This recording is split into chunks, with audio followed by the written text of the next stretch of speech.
When you hear voodoo, do you picture dark magic and dolls with pins? That's Hollywood's version, a shadow of a much deeper truth. In reality, voodoo is a story of resilience and spiritual connection, rooted in West Africa and carried across oceans. Despite centuries of misunderstanding and prejudice, this faith endures, vibrant, diverse, and alive today. What is the science of voodoo? It's not about lab experiments, but a system, a spiritual science rooted in the belief that everything is connected. Ancient Africans saw the world as alive, with a vital force called Ache flowing through all things, trees, rivers, animals, and us. This worldview, called animism, is the foundation of Voodoo and Santería, where spirits are forces of nature. Through syncretism, these traditions survived, blending African deities with Catholic saints, an act of resistance and resilience. To understand Voodoo, we journey back to West Africa, to the powerful Kingdom of Dahomey in modern-day Benin. Among the Fon people, Voodoo was the fabric of life, explaining creation, seasons, and the mysteries of existence. Their world was filled with deities, spirits, and ancestors, all deeply intertwined with daily life.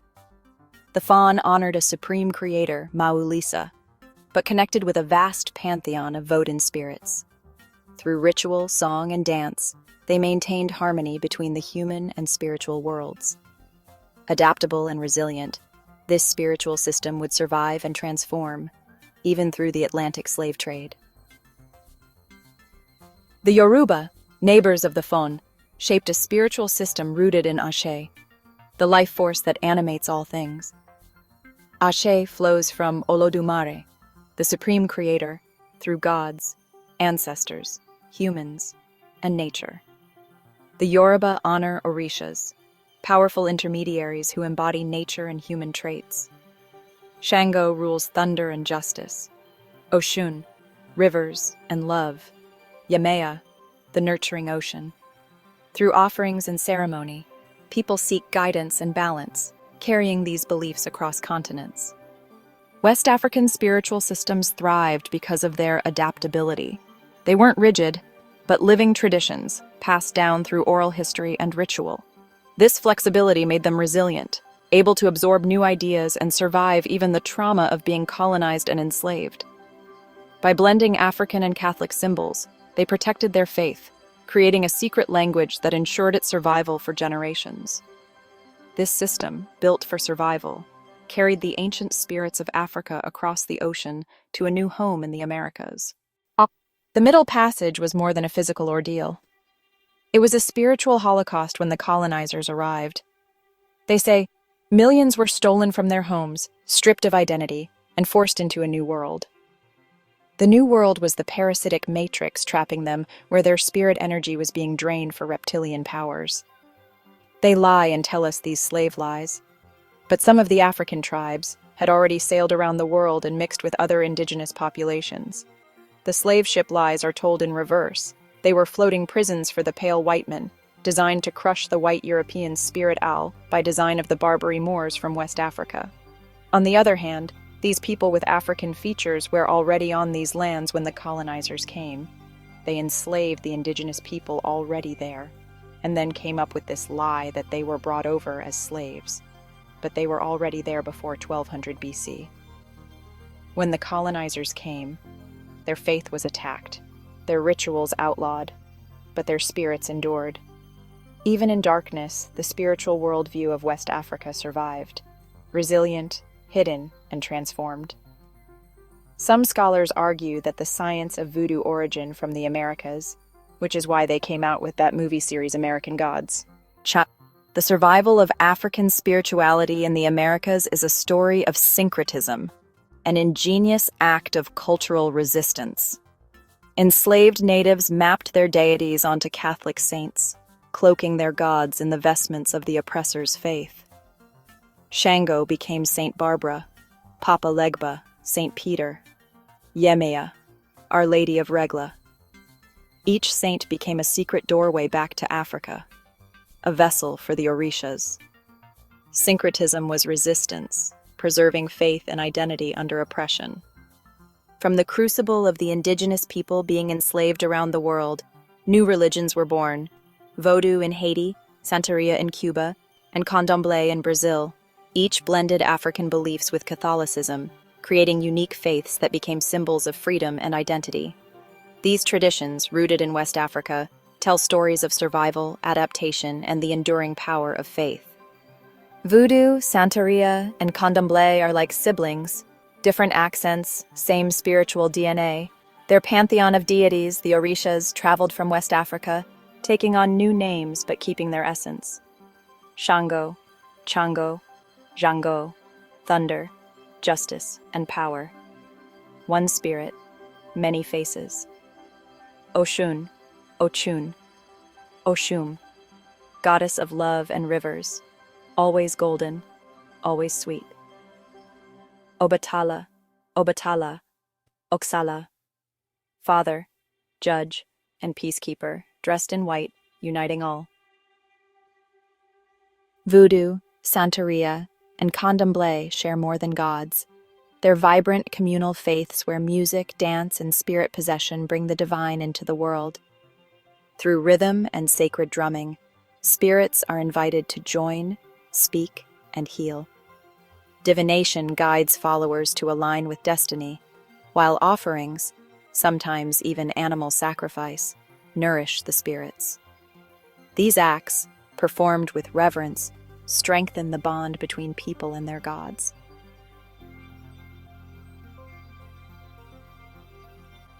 The reach of West African spirituality goes beyond formal religions, shaping folk practices across the Americas.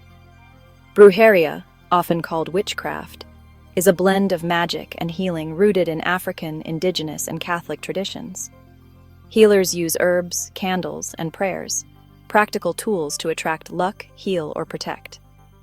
These practices echo the same spiritual science as Santería and Voodoo, channeling life force and natural power. Brujeria is the grassroots, everyday expression of this worldview. Joujou, in Louisiana Voodoo, refers to a charm or amulet, an object filled with spiritual energy for protection or luck. This mirrors the West African concept of Joujou magical objects as vessels of power. Whether it's a Santero's ritual, a Bruja's candle, or a Joujou in a pocket, the principle is the same. Spiritual energy can be harnessed to shape reality. These traditions form a vast, interconnected spiritual family, united by African roots and enduring influence. The names may change, but the power and purpose remain.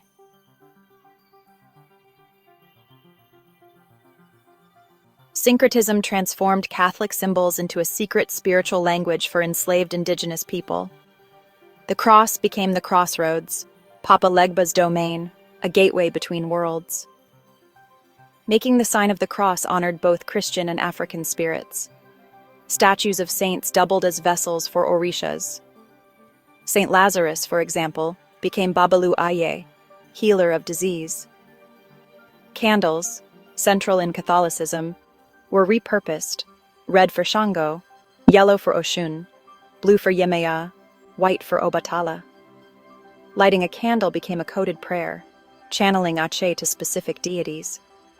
Even Catholic rituals like baptism were reimagined as spiritual cleansings, aligning with African traditions. Prayers such as the Our Father and Hail Mary opened ceremonies, blending protection with focus before calling on the Orishas. Every symbol and ritual was layered with dual meaning, a sacred strategy for survival. This hidden language kept African spirituality alive, disguised in plain sight.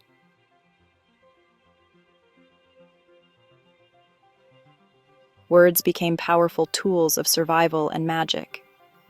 African, European, and indigenous languages blended, creating a new spiritual vocabulary.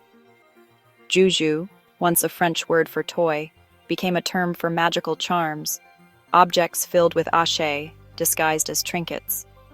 This linguistic camouflage protected sacred practices from outsiders. The word hex, from German roots, merged with African American folk magic, symbolizing a spoken curse or focused intent. The hexagram, or six-pointed star, gained new mystical meanings, representing power and cosmic struggle. Whether through ritual, incantation, or a simple charm, words and symbols became active agents, tools to direct spiritual energy. Magic here is not just superstition. It's the science of intent, shaping reality for protection, healing, or harm. Every prayer, every curse, every Joujou is a vessel for ancient power. The true essence of these traditions lies in the mastery of language and symbol. Through them, practitioners continue to shape their world.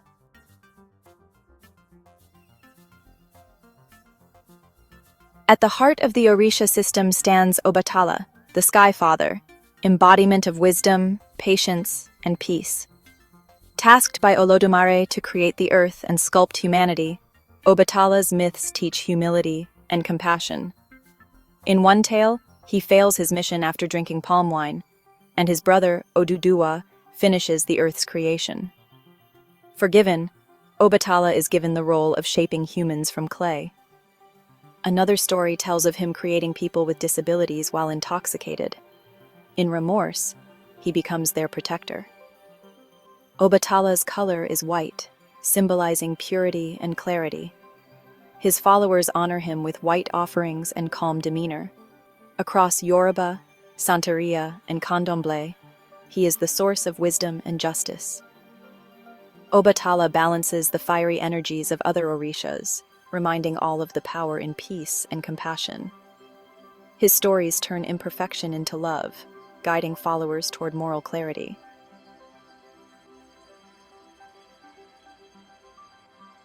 The Orishas, carried to the Americas, some argue carried to Africa, became pillars of strength and identity for the enslaved.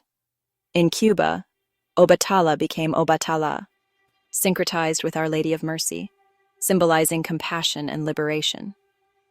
In Brazil, as Oxalá, he is honored in grand rituals like the Festa do Bonfim, where white-clad devotees seek purification and peace. The Orishas are not distant gods. They are complex, relatable beings who teach through their own triumphs and flaws. Their stories offer blueprints for living, reflecting the struggles and hopes of their followers. Through divination and ritual, practitioners receive guidance and actively shape their destinies. The Orisha tradition is practical, communal, and alive, helping people navigate daily life. The gods walk with their followers, offering protection, wisdom, and empowerment. Across continents, the Orishas remain a living force, adapting and thriving. Their enduring power lies in their ability to guide, protect, and inspire generation after generation. From the ancient kingdoms of West Africa to the Americas, we've traced a spiritual system that refused to die. Voodoo, rooted in the Fon concept of Vodou and Yoruba Orishas, is not dark magic, but a profound faith. Through syncretism, enslaved native people preserved their gods, blending them with Catholic saints. This resilience birthed Vodou, Santería, and Candomblé, branches of one vibrant spiritual family. Their story is a testament to survival, ingenuity, and the unbreakable human spirit.